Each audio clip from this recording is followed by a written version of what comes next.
Assalamualaikum warahmatullahi wabarakatuh. Kami dari kelompok 2 akan berdiskusi tentang lembaga negara khusus. Di sini kelompok 2 terdiri dari saya Ahmad Fikri Adityasya, Hari Krishna Aditya Dharma, Anwidya Yarwati Putri, Randi Dwi Febriansyah, Juniarta Lasiadro Siham, dan Muhammad Reza Prawira Pratama. Di sini kami akan menjelaskan tentang Kementerian Agama yang akan dijelaskan oleh Mas Krishna. Silakan, Mas Krishna. Baik, terima kasih atas waktunya. Oke, di sini saya akan menjelaskan secara singkat sekilas tentang Kementerian Agama. Kementerian Agama itu merupakan salah satu kementerian yang telah ada sejak awal Indonesia merdeka. Nah, Kemenap didirikan lewat penetapan pemerintah nomor 1 tanggal 3 Januari 1946, tepatnya pada Kabinet Syahrir II. Kendati demikian, usulan pembentukan Kementerian Agama sebenarnya sudah disuarakan dalam sidang Badan Penyelidikan Usaha Persiapan Kemerdekaan Indonesia BPUPKI pada 11 Juli 1945 oleh Muhammad Yamin. Bisa dilanjut oleh Mbak Atta. Baik, terima kasih. Untuk selanjutnya saya akan menjelaskan tentang dasar hukum dan kewenangan dari Kementerian Agama. Kementerian Agama memiliki dasar hukum Peraturan Presiden Republik Indonesia Nomor 83 Tahun 2015 tentang Kementerian Agama, dan salah satu kewenangannya ialah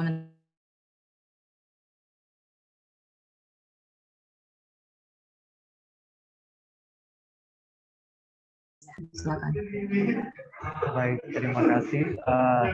Sidang dipimpin oleh Ketua KNP. Masker dibuka, Mas.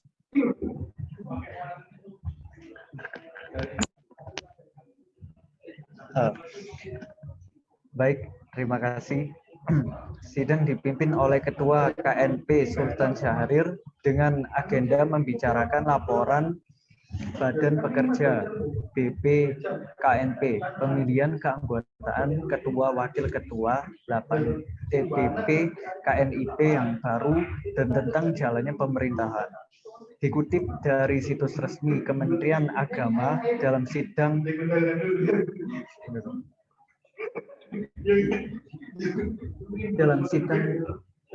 pleno KNIP tersebut, usulan pembentukan Kemenak disampaikan oleh utusan Komite Nasional Indonesia Daerah Kepresidenan Banyumas, yaitu Kiai Haji Abu Diri, Kiai Haji Muhammad Saleh Suwaidi, dan Muhammad Sukoso Wirjo Saputro.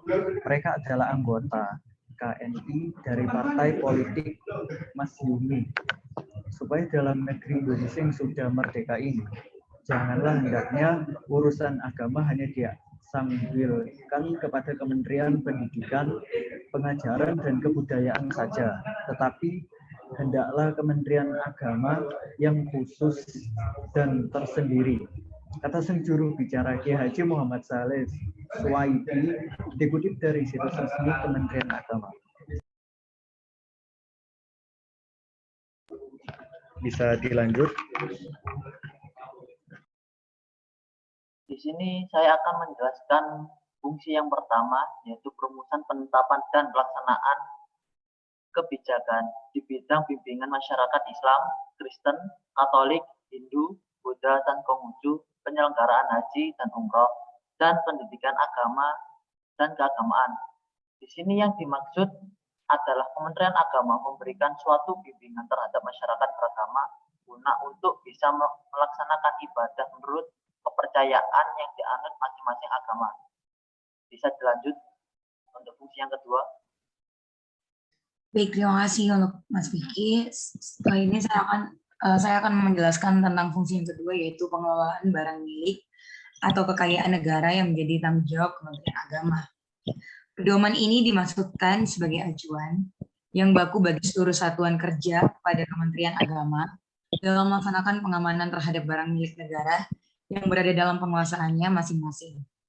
Pedoman ini bertujuan untuk mewujudkan pengelolaan barang milik negara pada Kementerian Agama yang dilaksanakan berdasarkan asas fungsional, transparansi, efisiensi, akuntabilitas, dan kepastian hukum. Objek pengamanan barang milik negara pada Kementerian Agama meliputi tanah, bangunan, kendaraan bermotor, dan selain tanah, bangunan, dan kendaraan bermotor.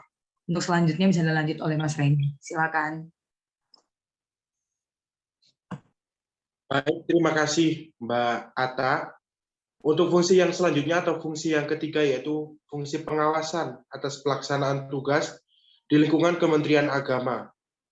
Maknanya sebagai salah satu lembaga negara, Kementerian Negara itu salah satu tujuannya yaitu untuk pelayanan terhadap masyarakat. Maka Kementerian Agama memiliki tugas-tugas yang harus dilaksanakan, contohnya pengawasan terhadap sekolah-sekolah yang berada di kendalinya atau di bawah lingkungan Kementerian Agama. Sekolah-sekolah seperti Madrasah Sanawiyah dan Madrasah Aliyah dan lain-lain, di mana sekolah-sekolah tersebut menjalankan kurikulum yang dibentuk oleh Kementerian Agama. Di manakah fungsi pengawasan tersebut? Di mana pada saat sekolah-sekolah tersebut menjalankan kurikulum yang ditetapkan oleh Kementerian Agama, di situ juga Kementerian Agama mengadakan suatu fungsi yaitu pengawasan. Misalnya apakah kurikulum yang diberlakukan tersebut masih sesuai atau perlu dilakukan sebuah perubahan terhadap kurikulum tersebut. Kemudian, apakah kualitas lulusan dari sekolah-sekolah tersebut kualitasnya tinggi atau perlu ditingkatkan dengan suatu metode atau cara yang lainnya. Untuk fungsi selanjutnya, silakan. Baik, terima kasih. Bimbingan teknis dan supervisi pelaksanaan urusan Kementerian Agama di daerah. Kementerian Agama mempunyai tugas menyelenggarakan urusan pemerintahan di bidang agama untuk membantu Presiden dalam menyelenggarakan pemerintahan negara.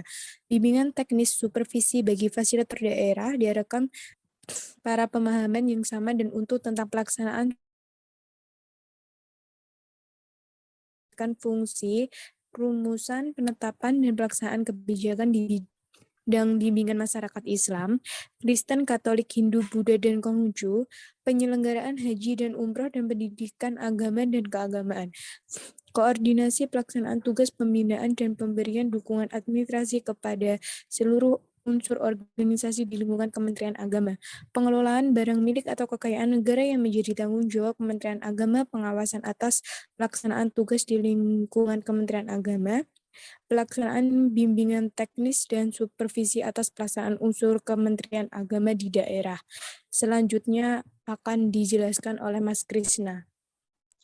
Oke, terima kasih atas waktunya. Sebelum masuk ke dalam fungsi, saya akan memperjelas lagi tentang tugas dari Kementerian Agama. Nah, Kementerian Agama itu mempunyai tugas menyelenggarakan urusan pemerintahan di bidang agama untuk membantu Presiden dalam penyelenggaraan pemerintah negara. Nah, masuk ke dalam fungsi.